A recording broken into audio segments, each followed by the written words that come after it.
Good morning, everyone. It gives me a great pleasure to welcome to our respected panelist members. And on the behalf of DPIIT, Ministry of Commerce and Industry, we're really thankful to our experienced panelist members for the today's discussion on the role of FDI and global partnership and how it is helping India's food processing sector. And your presence here is really a great time for all the members and the participants, and your experience, learnings, and different perspectives will really help to increase then the perspective towards FDI and role of food processing industry, and then how we can generate more FDI in the food processing industry. So very warm welcome, sir. Now I will introduce with all the panel, and first I will start with the moderator, Ma'am Shubhi Mishra from the UK IBC, United Kingdom International Business Council. Ma'am is the head of food and drinks and working in the policy beyond the 18-year experience ma'am have, and playing role in different kind of the reports that is really helping to shape up the policies as well as the directions for our food processing industry. Next, I will introduce Mr. James Joseph, sir, CEO of Jackfruit 365, which is really a startup which is recognized by our DPIIT.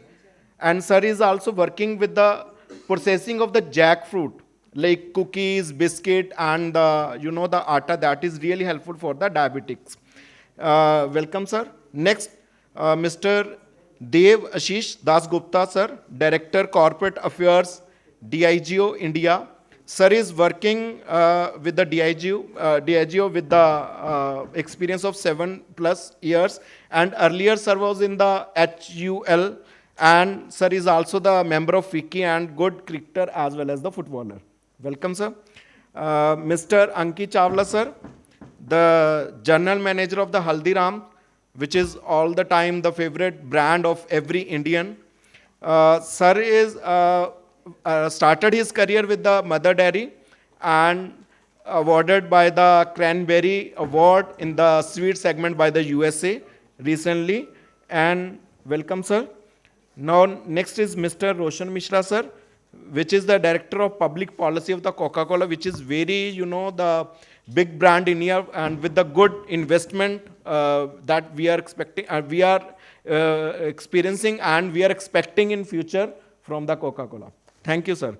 So now it is the floor open to all the panelist members. So now floor is with you, and your great discussions and constructive conclusions will help our policymakers as well as the business partners, entrepreneurs, and the business developers. Thank you so much.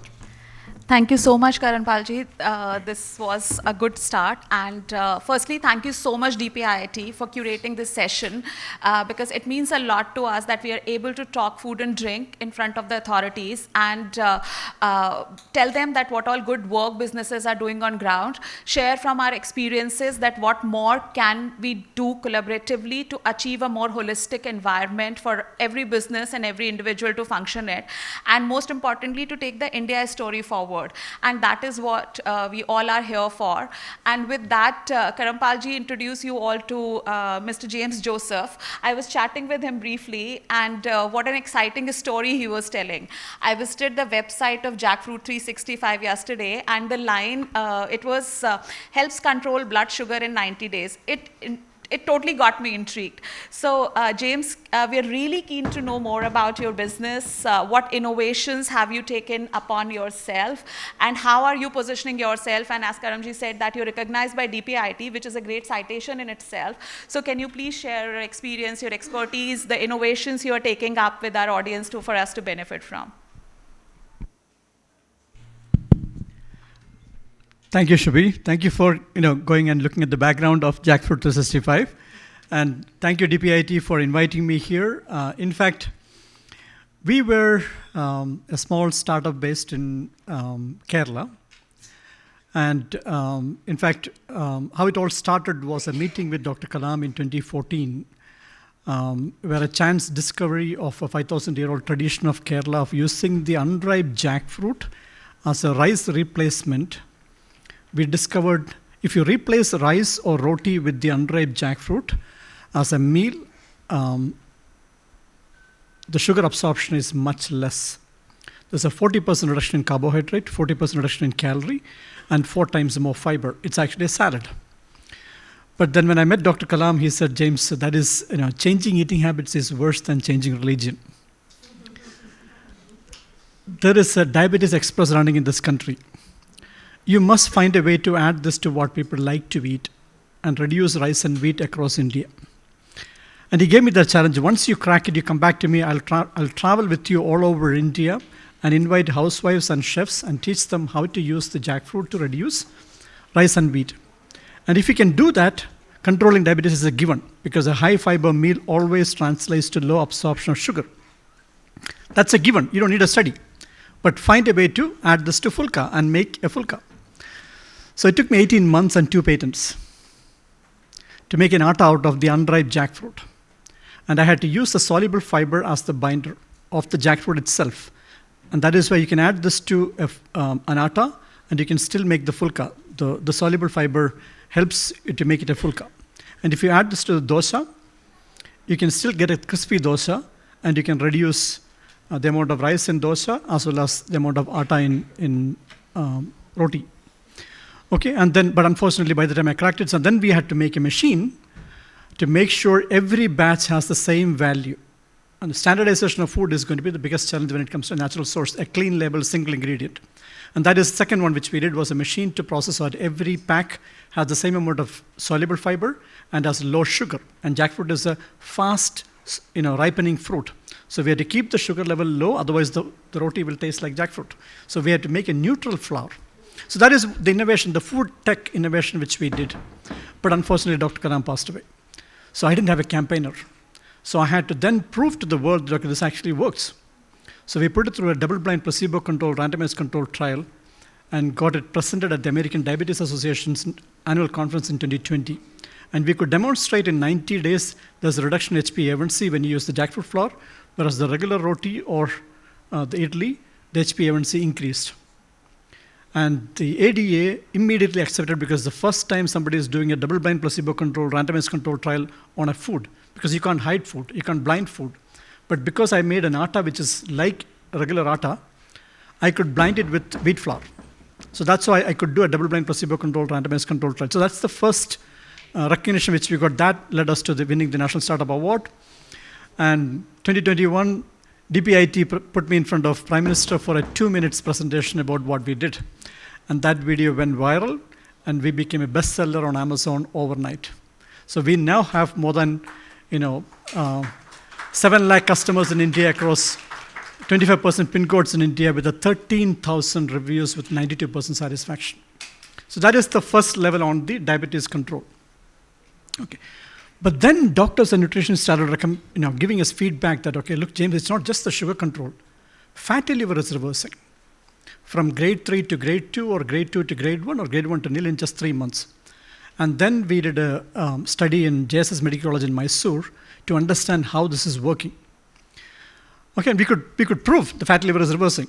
Okay, if you reduce rice and wheat with the jackfruit atta. Okay. But then the mechanism, when we looked at it, and I presented this at the American Society for Nutrition conference in Chicago in 2024. And that is why I'm here. Okay, and especially the editor of Journal of Nutrition, he went through one data. So what the data showed is, okay, in the first 12 weeks, the regular diet versus the Western diet, which is high-fat, high-sugar diet, the weight of the mice doubled in 12 weeks. And after 12 weeks, we just replaced 5% with the jackfruit flour, and the placebo group had the wheat flour. And the wheat flour group continued to gain body weight, whereas the jackfruit flour group stopped gaining body weight. And we looked at what is causing the increase in body weight. The Western diet has 42% sugar. So it's a McDonald's diet with a large glass of cola. And that is where the 42% sugar coming from. And the sugar is the one which is actually increasing the body weight. But what the professor told me is, okay, how can 5% jackfruit flour neutralize the absorption of 42% sugar? We have never seen this with food. And he told me there is something significant happening in the US, and that is what's happening in the global market, and it's the opportunity for us.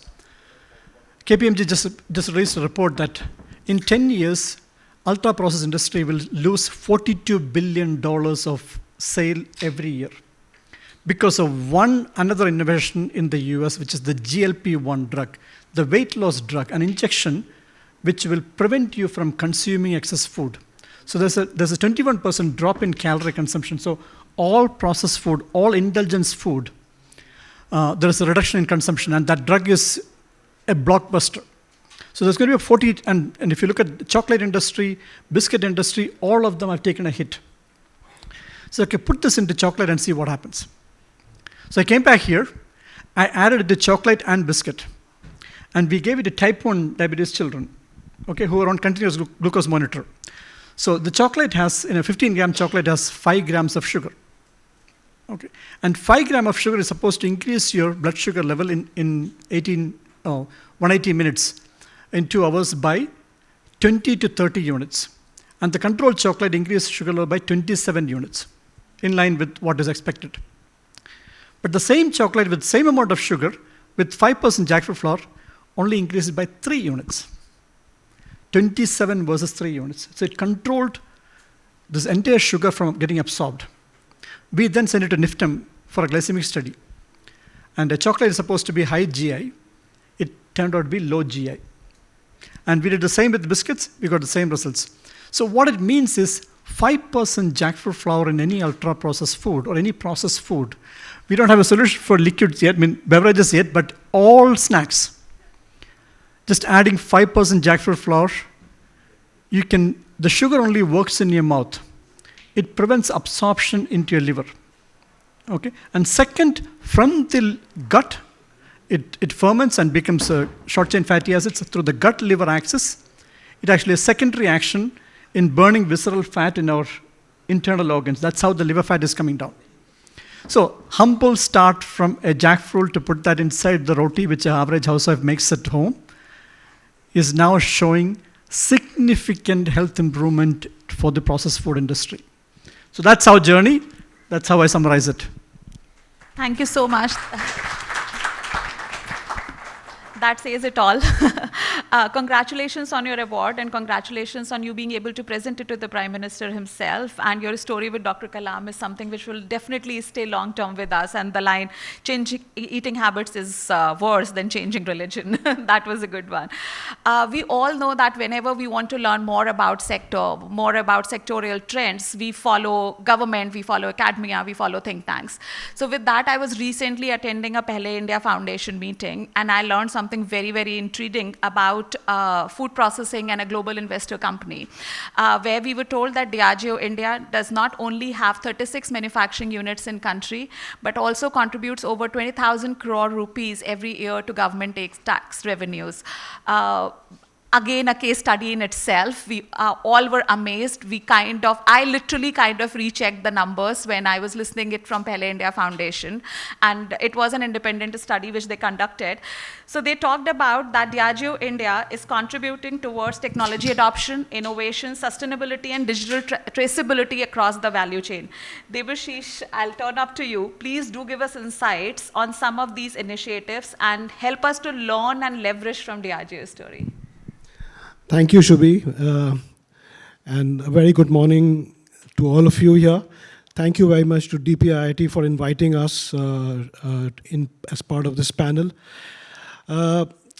Particularly with respect to the study that Shubhi just mentioned, it's an independent study done by Pehle India Foundation, and it really talks about the fact that when you actually do investment, whether it's a FDI or other investment, in a responsible manner, then there is a multiplier effect not only to the economy but also to the social side.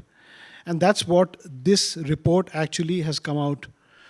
So just to kind of give you some details about the report, this report talks about the economic contribution that the company has done the direct contribution. The number here is about 25,000 odd crores. But what is really remarkable is the indirect contribution that has got generated. And the indirect contribution is almost equal to the direct contribution. So which really means is that for every rupee that's adding value inside the factory, there's another equivalent rupee that's generated outside in the other industries. And these are industries which are part of the domestic economy of India. So if I were to go further into breaking this down, let's say about 4,000 crores out of this is contributed to the agro and allied industries, so which basically means it's a benefit that goes down to the farmer. Similarly, it contributes another 4,000 crores to the packaging industry. And packaging industry could be paper, could be glass, could be cardboards and other things. Similarly, a large part goes into the logistics and transport industry.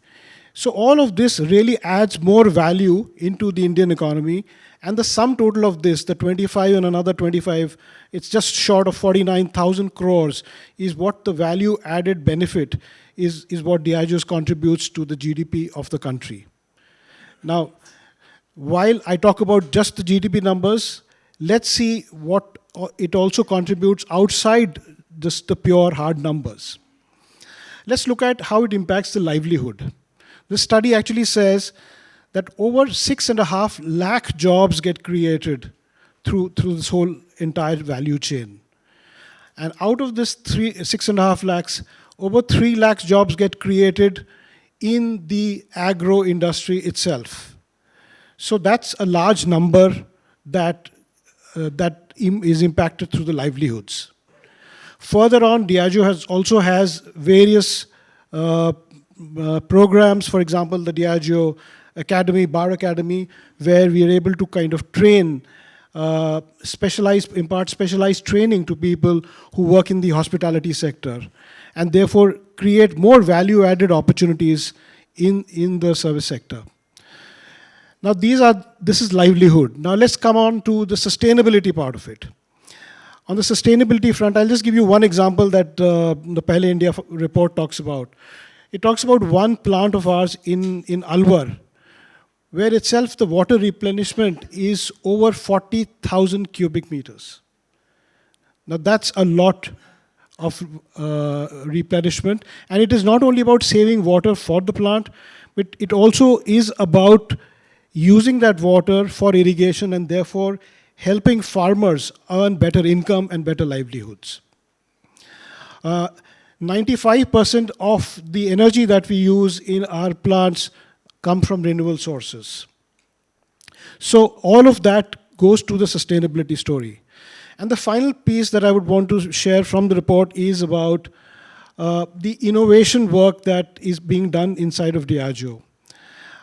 We have two very high-end innovation centers, one in Bangalore and one in a place called Ponda in Goa, where we work with Indian crafts in terms of developing the products.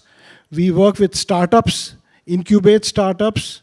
We work with brands, invest in some of these brands, and help them grow and help them become world-class and scalable.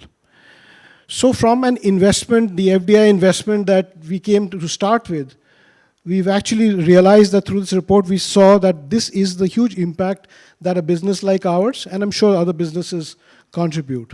So that's what I would kind of say, and there's much more in the report. I'd be happy to share that report with you later. Thank you.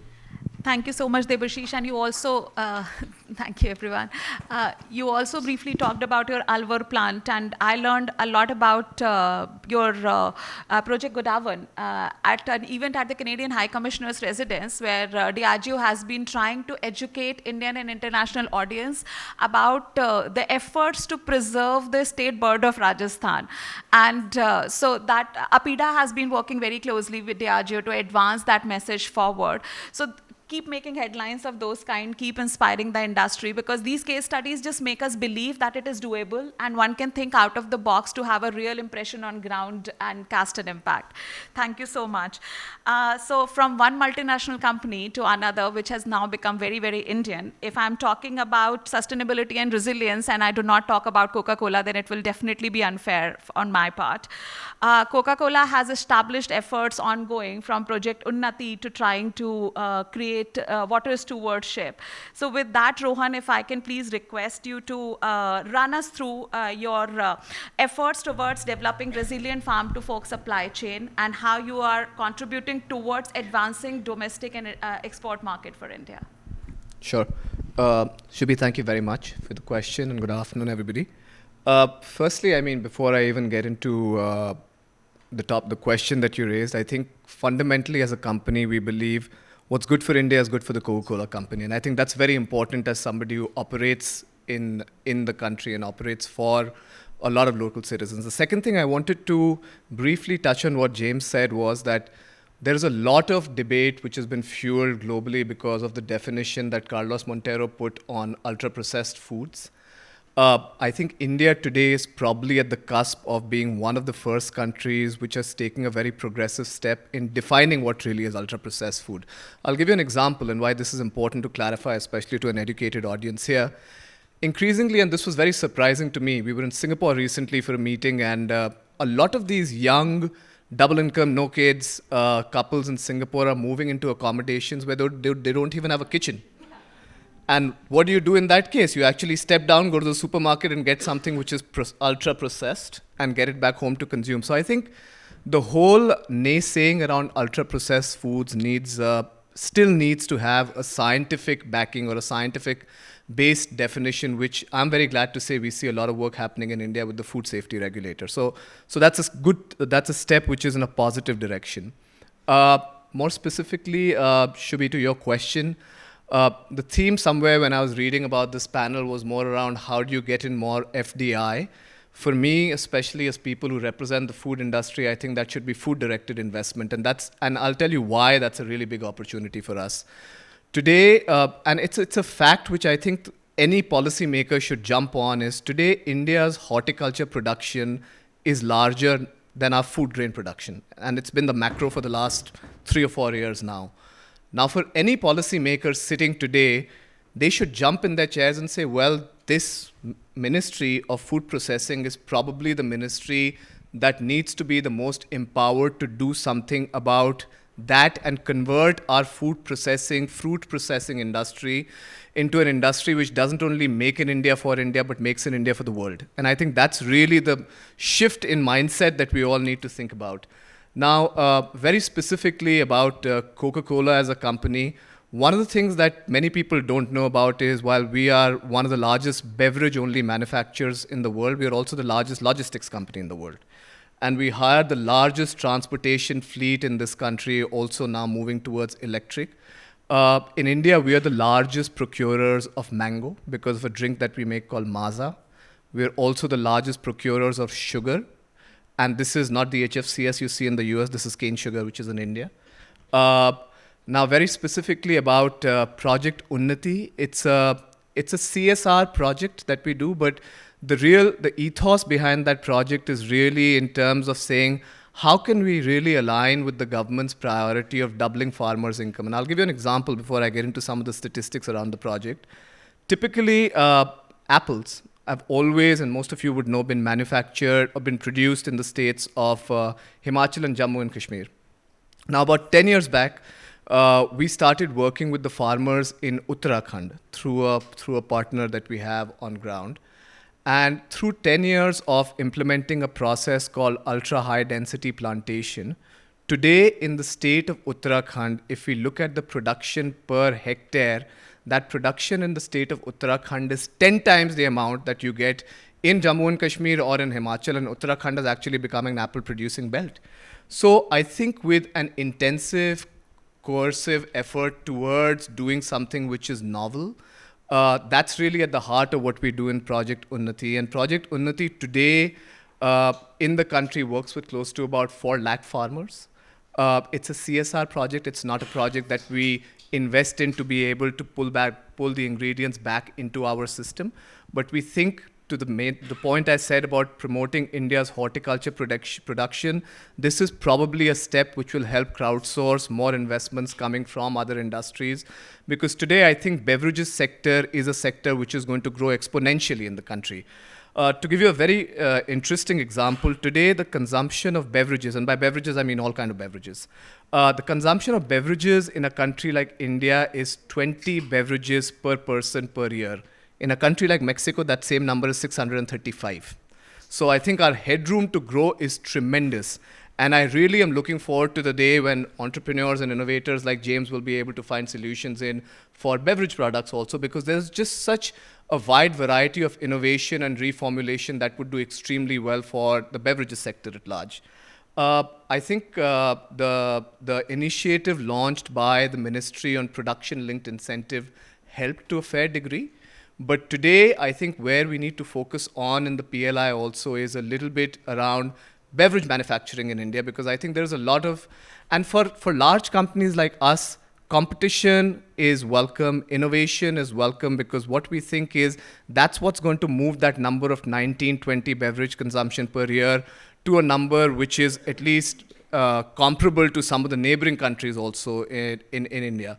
So with that, I hope I've answered your question, but the pursuit for large companies like us will always be in terms of how to grow the ecosystem in a country like India to be able to produce for the rest of the world.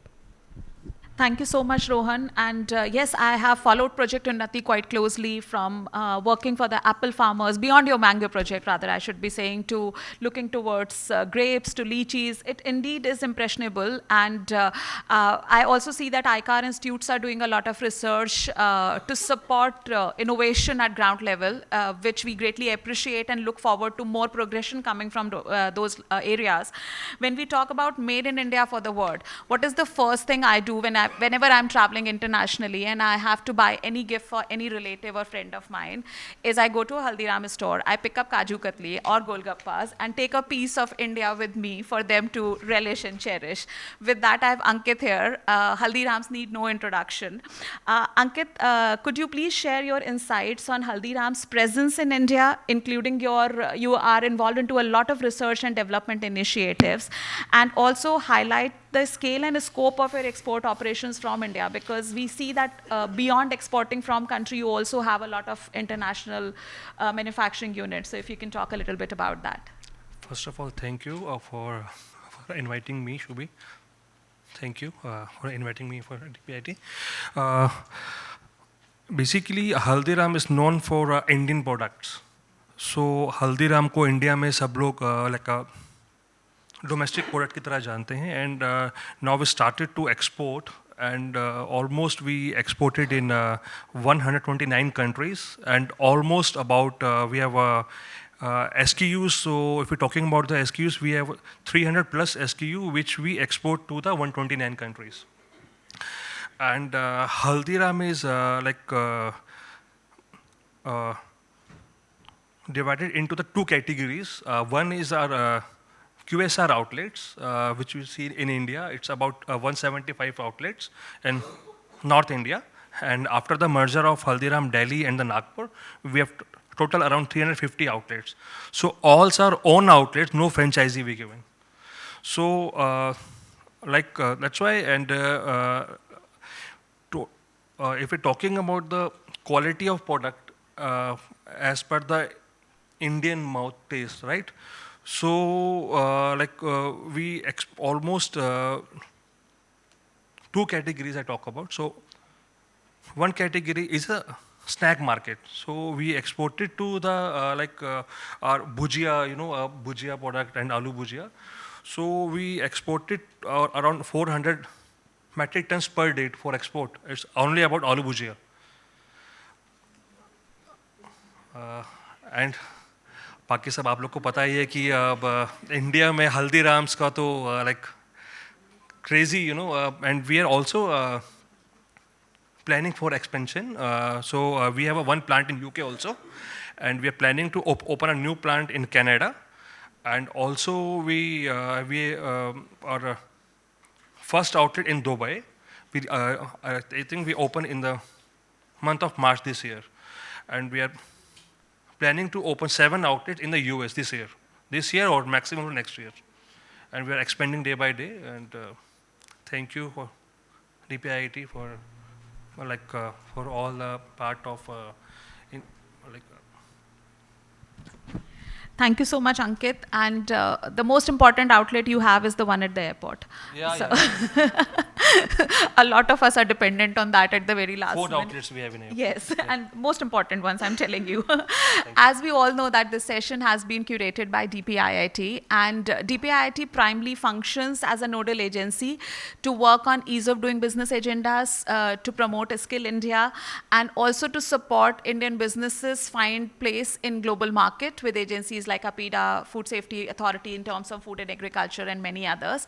They have been a great ally to all of us in terms of supporting us take our agenda items forward. They have always been extremely receptive. The objective of this session, like Karampalji said while opening the session, is not only to listen about the case studies from the experts sitting with us, but also for us to be able to share some thought pieces with them, which they want to conclude with a more conclusive study. We shall be submitting those findings with DPIIT colleagues for them to action them further. So with that, Ankit, I'll come back to you first. And as with such noticeable domestic and global presence, can you let us know that what specific government interventions or policy support would you be looking for to facilitate ease of doing business for Haldirams, both domestically and internationally? Much more incentives to us. That's it. Government का पूरा support है अभी हम लोगों को और अच्छे से सपोर्ट कर रही है in the terms of ingredients, in the terms of R&D support and all. So बस ये रिक्वेस्ट है कि और कुछ अगर सपोर्ट हो सकता है गवर्नमेंट से तो we can create a more jobs in India also in the other countries. Thank you, Ankit. And I know that you guys are absorbing a lot of freshers, so you're generating a lot of employment already. So I'm sure that that will continue to help us have. Sure. We are most welcome to new people, right? कि जिनको हल्दीराम्स में जुड़ना है, we can always welcome to all of R&D guys and all. Great. Coming back to you, Rohan, what future government initiatives or facilities do you think would help advance interest of global FMCG brands, not only to strengthen Make in India campaign, but also to help boost import or help with their Skill India campaign as well? Sure. So firstly, thank you very much, DPIIT, for organizing something like this. I think there are 2 or 3 areas which would be extremely helpful to accelerate the growth of the industry. One is, as you might be aware, we signed an MOU today to commit to about $3 billion investment in India in the next 4 or 5 years. Which is promising because these investments mean that typically these are jobs not in large cities, but jobs in smaller towns and cities, which is really important in terms of something that C.K. Prahlad once said, where there's fortune at the bottom of the pyramid. I think that's very, very critical. 2 or 3 specific areas which I think would be extremely helpful.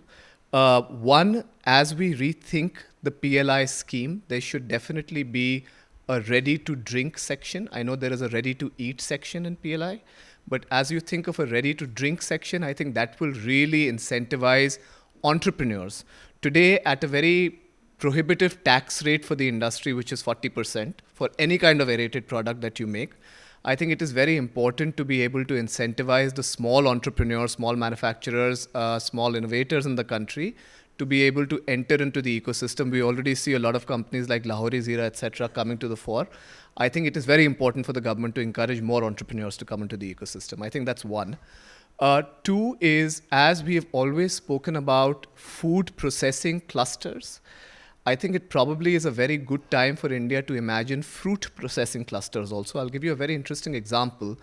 Contrary to popular belief, today India is a net importer of fruit pulp. Now, for manufacturing orange juice, something that is really required is the sacks around the orange, chilka jo hota hai. Today, that gets thrown away. And I think there is just such a huge industry if DPIIT could provide support in creating fruit clusters where there could be minimum food wastage and maximum utilization to convert them into beverage products. So I think that is probably the second thing which would be extremely helpful for the industry, including FPOs and SHGs, which are already involved in the effort. And large companies like ours would be very, very happy to be able to come as an SPV to be able to make some kind of initial investment on ground to help accelerate the effort. I think that's the second. The third, and I think this already exists, is a committee which was headed by Sri Pavan Goenka within DPIIT, which had brought in fruit clusters, fruit manufacturers, etc. If we could reimagine what the future of that committee would look like for the next 5 years and involve some of the larger companies in the beverage manufacturing space, I think that would be extremely helpful also, because we could galvanize the industry to come together and make a joint investment, because I don't think that one company can solve for this whole industry or the potential for the industry. So those three suggestions I think would be extremely critical. It would be remiss of me not to make one additional point, which is I see a lot of glass bottles and a lot of aluminum cans across here. PET in India today is probably one, and India should talk about this story globally. India is probably the country which has the highest recycling rates of PET worldwide. We are at about 80 or 90% recycling. Even countries in Europe and the EU only recycle 30 to 40% of PET. Today, the Ministry of Environment has made a very progressive notification to say 30% of any PET that you use should be made out of recycled plastic. If there is a way to incentivize that industry so that more industries should do more than 30%, I think that would also be truly transformational for India's circular economy. So those were 4 suggestions that I wanted to make for your consideration. Thank you very much for giving us this opportunity. Thank you, Rohan. I'm sure we are taking notes and we shall be working closely with DPIIT to try to make progression in those directions. And as you said, that it is something which will have a top-down impact or will benefit the entire economy. When we talk about benefits, Debashish, I'm sure that when we talk about government initiatives, and for you to have such massive footprint in India, you would have definitely benefited from a lot of government initiatives. So just for us to know that where are those welcome moves or advancements which you see from the government side that have helped you advance your agenda in country as a business, or as a sector rather, I should be saying. And more importantly, are there any additional thoughts which you suggest we should incorporate going forward through DPIIT to make that impression better? Absolutely, Shubhi. So I think we consider ourselves very lucky that we are doing business in this point in time where the government generally is very, very investor friendly. So particularly if I talk about DPIIT, DPIIT has in the past worked with this industry to expand the parameters, the excise parameters in the BRAP from 5 to 16. Now that's a huge support. And we continue to work with the DPIIT and see how that can be expanded further and work on that. We've also had a lot of support from the Ministry of Food Processing. Very, very interesting that now there is a separate advisory committee that's been set up for alcohol beverage, which is towards looking at creating more homegrown grown products, also looking at exports and all of that. So that's a huge opportunity. While we are Diageo India, we really consider ourselves as a very much Indian company, right? The largest part of our business is selling Indian products. Similarly, we have had a lot of support from APIDA. For example, you just touched about a product of ours called Godawan. And I must say that APIDA was very supportive. Last year, our global CEO was here. And with APIDA, we did a launch of Godawan to UK. It was the first export launch. So that support has been overwhelming, and APIDA has a target of $1 billion of export revenues over the years coming from alcohol beverage. So I think there's been a lot of support. Having said that, I must say that we are in an industry which is highly, highly regulated. And the regulations, while are being simplified at the central level, but we will always come and hit a wall if some of these things don't get simplified at the state level. And that's the challenge that we typically face, and we would love to work with the governments on that and what can be done.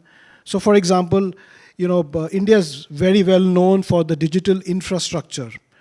Now, this whole digital infrastructure is getting into the state excise levels, but it's not to the extent that it's integrated fully. As a result, it leads to fragmentation, it leads to inconsistencies, and finally it leads to delays. So just to give you an example, one plant of ours in a state, I will not name the state, in a year needs a few thousand approvals to kind of go through, right? Now, that's not necessary to our mind, because the fact that some of the laws and regulations are very old, archaic, things have progressed, things have changed, and we really look at DPIIT and other government agencies to work with the states to kind of enable some of these things to become easier. The other issue is about standardization. Now, for every product and every SKU that you produce and sell in the country, for every state you need to register a label separately. Now, can we have a standardization of label registration? It becomes so much easier that, with a country with so many states, it becomes cost effective, it becomes easier, and it, to the point that Rohan was raising, it enables more smaller manufacturers to come in. So what can we do around that space? We would love to work with DPIIT and other agencies. So I call this EODB 2.0. From an alcohol beverage perspective, because 1.0 is already done, like I said. So there are a lot of these things that we can work on together. We're happy to share more detailed, lists of things that we could do together and work state by state maybe, and get to that point. And just finally to say that, I was talking to you about the Pehle India Foundation report. Now, if at the current level of regulatory situation, if there could be such kind of a multiplier effect, just imagine with the same amount of investment, what could be the value add to the GDP? Thank you. That's actually very exciting to know, yes, that if we are able to resolve more and more ease of doing business related issues, and I must thank Team DPIIT because they have been extremely receptive, and we are sure that they will continue to listen more to these suggestions made, because that then has a more long-term impression, not only in terms of investors, but also to encourage smaller companies to learn from the examples of businesses like Diageo or Haldiram or Coca-Cola sitting here, to say that, okay, if they can do it, we can also do it. And if this, that I see, it should always be about ease of running business than ease of doing business. With that, James, the same question goes for you. What challenges do you see, and where do you believe that there can be more government support or initiatives? You definitely are a recipient of a Startup Award. You, in a way, work very closely with DPIIT. So maybe you can also talk about that, what benefits you have gained and what more you're looking forward to help advance businesses like not only yourself, but other startups and smaller businesses who are willing to come into this space and make a mark. Thank you, Shubhi. As you said, we are who we are because of DPIIT giving us the award, and also the 2 minutes interaction with the Prime Minister. But before I even talk about the opportunity, let me just share the scale of jackfruit. And you mentioned about the fruit processing and how much is getting underutilized. 43% of Kerala's fruit production in million tons is one fruit, jackfruit. Now, Kerala is not the largest producer. So there are from the Western Ghat to the Eastern Ghat, we have abundance of jackfruit. There's a 2.5 billion jackfruit which grows every year in this country and falls from the tree because it's not a commercially cultivated crop. So it's not even in our radar. That is how much jackfruit grows every year. And we have enough jackfruits to feed 30 grams, which is our study, for 250 million people in India every day. That's a scale. Now, coming to export, this chance discovery, in fact, I call it, and I agree with you, ultra-processed food. The name itself sounds like you cannot make processed food healthy. There is unhealthy processed food, and there is ultra-healthy processed food. And the difference is, what is that secret ingredient? What is that good ingredient you can add to that processed food to make it ultra healthy? Okay. Now, how do we take this kind of innovations worldwide? Okay, the food technologists worldwide needs to know there are such innovations coming from India. So IFT, Institute of Food Technologies conference in the US, which happens every year, we should find a way to showcase our innovation so that food technologists around the world get to know that there is a new innovation which is coming from India. So if that is one where we could actually promote innovations from India out there in the largest conference for food technologists, number one. Number two, for small, and this is applicable to all startups. In fact, as I sit here, I'm seeing a message from Kuwait. So they want to make a trial order. And we focused on India as a conscious decision because only in Indian kitchen, the preparation starts from a flour, from an atta.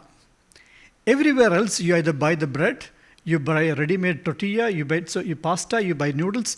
Only the Indian kitchen, even in the high-end kitchen, we start from the batter or from the flour. So I made the atta for that Indian person, the housewife or somebody who makes roti at home.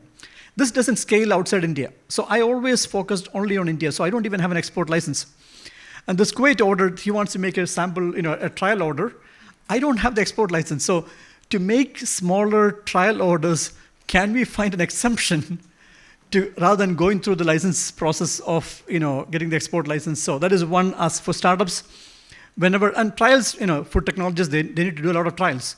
So I have to send it as free, which is costing me, or if I bill, then I need a license. So that is my second ask is, in IFT, second is, can we have small orders accepted from the license requirements for export? Thank you. Thank you so much, James.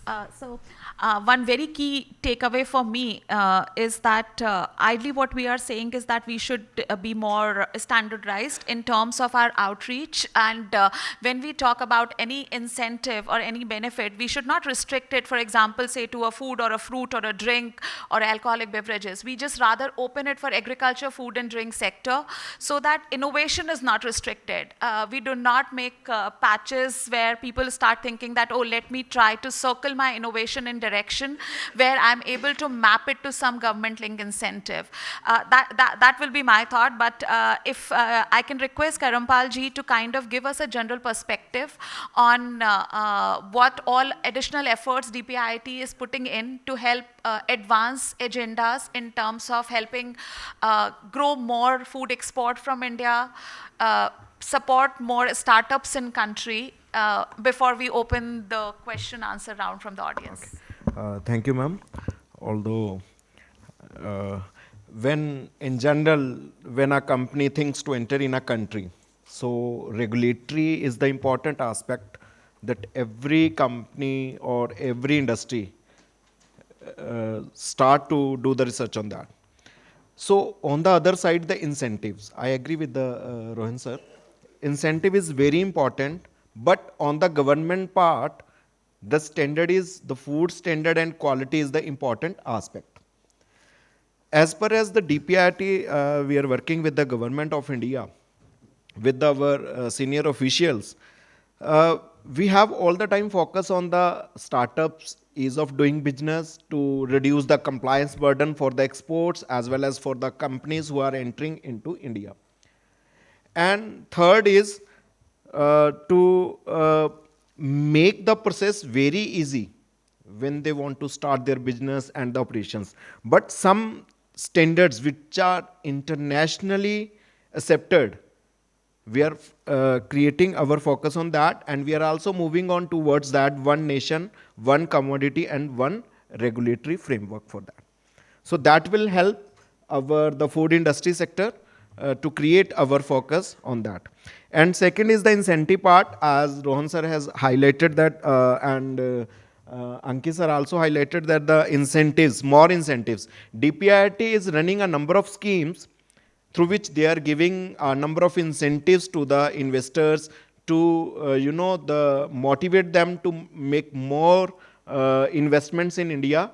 Especially in the food beverages, if PL is not there, but in Northeast India, for the entire 8 states, we are running Unnati 2024 scheme, which is launched by Prime Minister Modi ji on the 9th March of 24. Every sector, whether it is canning of fruits, fruit processing, right, beverages. So every sector is covered in that, and same incentives are offered to the, whether you are in the food processing, hotel industry, manufacturing. So incentives are same for all the industry partners.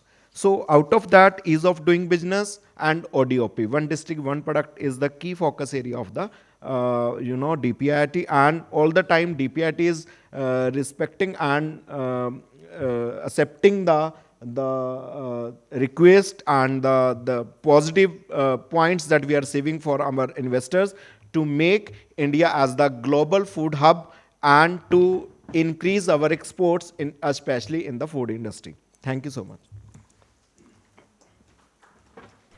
Thank you so much, Karanpalji, and we look forward to more and more such initiatives to make sure that we are able to support number of startups, sizable businesses, small, medium enterprises, basically everyone in the spectrum to have, to create India narrative and to continue advancing that forward. With that, we actually are a bit restricted by time, so if I can please open it to the audience if you may have any questions. Yes, sir, please.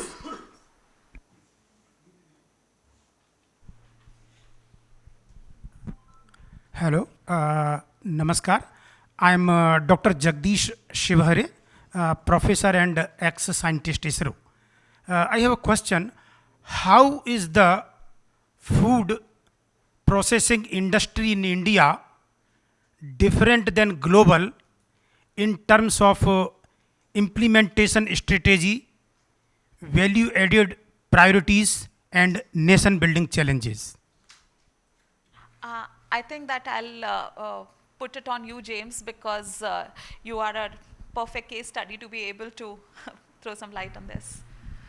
So, Professor, I could be an anomaly. Okay, I come from the software industry. I worked in the corporate sector for 20 years. Just because of Dr. Kalam's ask, I left everything what I did and ended up doing this. So this product never existed. So I had nothing. Even I went to China, went to Europe, went to US to get a machine to do it. Nobody could do it. One engineer from Milan called me, Mr. Joseph, what kind of a fruit is this? It's too big. Okay, it's too sticky. And then the stones are all over the place. The seeds there's no single place for the seeds. It's all over the place. So that is why I had to do it myself. So for me, I had no global parallel. Okay, but in terms of nation building, that is our only focus. And just to give you a perspective, one of the impact funds asked me, how can you measure you're actually adding value to the farmer? What I did this year was I hired the Panchayat president and I told him, you can supply me jackfruit from the single Panchayat. And we sourced 530 tons jackfruits this season. Okay, from one Panchayat. So that 530 tons jackfruit have gone waste. We converted that to money. Okay, so that is because it came with the cost. We are primarily focused on the nation building. And Rohan, if I can also address it to you, because with the sizability with Project Unnati, and especially you were talking about that how orange juice and the pulp and the peel all play a role. If you would also like to throw some light, keeping some international examples in mind of what you as a business are doing yourself. Sure. I think I like to simplify things in terms of what might be practical and achievable. The first thing I think when it comes to India is disaggregated decision making. It is not the responsibility only of the Ministry of Food Processing to be able to promote the food processing sector in India. So I think one of the very important things that the government might want to consider, and they do this in many other shapes and forms, is to set up an interministerial committee where you actually bring in 5 different ministries to sit down to solve a problem. I don't think the problem is solvable only by one ministry in particular, and that's something that the government could help do.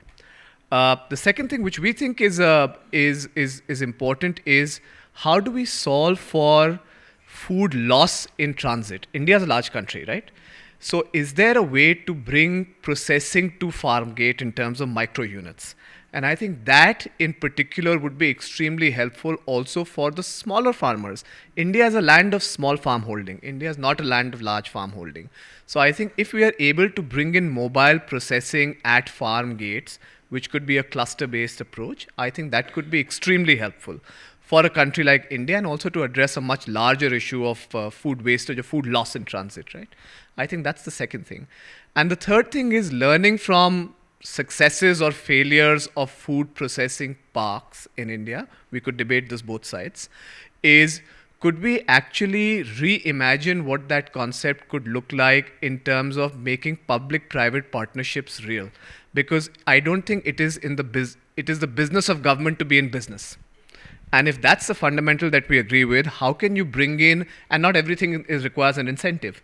So could you actually bring in the private sector and the government to solve for real-time problems in creating or managing fruit processing clusters, which I think would be much more viable than an idea would exist on paper and not executed on ground. So those are three just quick suggestions that might be helpful to your question. But thank you very much for your question. We are limited by time, so can we just take one more last question before, or maybe you can go ahead and then we can quickly come to you and wrap up the session. Please. Thank you so much.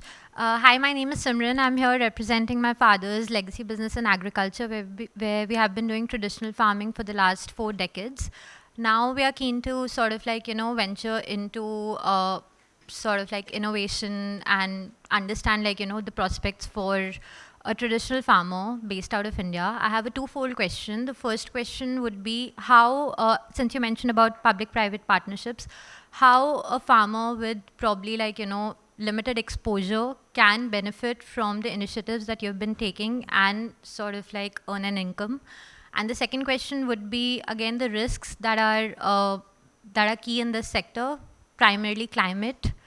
We did see like flooding happening up north, and now like we're looking at a very harsh winter also. So how do we mitigate these risks that are very central to agriculture as an industry? Your question is for Rohan, right? Yeah. Please. Thank you. Very honestly, I have no idea, but I'll try and answer what you asked me. So 2 things. One is, it's an interesting question because, and I was, very pleasantly surprised when I heard James say, how did you move in from becoming a software engineer to becoming a jackfruit entrepreneur, right? I think those, so here's an example in front of saying that in India, there are 2 things that we always think of. In India, when you solve a problem, you have to solve the problem at scale. Unlike many other countries in the world, I think that problem can be a pilot. I'm not a big fan of pilot projects. I think if you do it, can you deploy the solution at scale is something that's important. So one of the things that, as advice to younger people in the fraternity, especially in public policy, you give to people is to say, don't think of pilots, think about will your solution work at scale. If it doesn't work at scale, don't deploy it in this country. Because then your ambition or your career paths to grow is limited partly because of your imagination. Second is a good question that you asked about the vagaries of seasonality, climate change, etc. It's a huge problem in the fruit processing space in particular. And which is why I think the whole idea of building, when you construct a business plan or when you will build a DPR initially, to think about how do you de-risk your portfolio by making it more diversified rather than saying, I'll be a specialist. And I was talking to somebody the other day, very recently, and he said, this is probably an age of generalists. It's no longer an age of specialists. So if you can apply the same design thinking to farming as well, which I think is going through a sea change now in terms of people and talent like James, which is coming into the space, I think it's inspiration for a lot of people rather than the traditional mindset of how farmers used to be. I know I've not answered your question completely, but there might be others here might be better equipped to answer or add into what I might have said. No, I think that you said it quite in line. Don't put all your eggs in one basket, precisely. And there are, if we look at international practices, then there are a lot of global markets, for example, US, where agricultural-related insurance is something which is, so instead of you depending solely or totally on government initiatives, you also look at tools of that nature to be able to give you a more holistic purview. So what I say is that please look at all the options available, which you can exercise on to have a successful business model. With that, ma'am, if I can quickly come to you and then we wrap it up, please. Good afternoon, everyone. Myself, Rehi Narayan, Joint Director of National Accreditation Board for Testing and Calibration Laboratory. It is Quality Council of India, and we are part of DPIIT. So my question is with Haldiram, Ankit Chawla sir, first to congratulate to having such a desired brand, which is usually means expectation for everyone for sweets or celebration and dining. So in this contest, my question is that could you please share your initiative taking for enhance the nutritive value of products? As lots of means Haldiram is a Indian brand, and in Indian contest we are using lot of oil when we are going to celebrate any festival or anything. So in consumption of oil in Haldiram is also a massive. So what kind of initiative you are taking to make these food much more healthier? Thank you so much for giving this opportunity. Now we have a made a sweets from millets also, and we have a made a sweets of almonds, sweets of from cashew, and also we have a sweets of sugar-free sweets we have. So it's healthier, and if you talk about the protein, so we have a almond meat. It's called Badam Lodge. It's a made from Mamra almonds. It's from Iran. So basically, it's healthy, and we have also a few healthy segments in snack also. We have puffs from millets for promote Indian, millets and all. तो हम लोग अभी वो भी promote कर रहे हैं, and from India काफ़ी सारे हम लोग के पास articles हैं from मतलब basic जिसके अंदर protein, soya protein. So काफ़ी अभी हम लोग R&D कर रहे हैं. It's मतलब सब मैं ही देख रहा हूँ सारा. तो आने वाले एक साल में आपको पता चल जाएगा कि हम लोग क्या क्या नया करने जा रहे हैं with a more healthier way for protein. Basically, we are launching a protein snack and very low cost. This is the only question which Ankit told me कि मुझसे ये मत पूछना कि हम आगे क्या करने वाले हैं.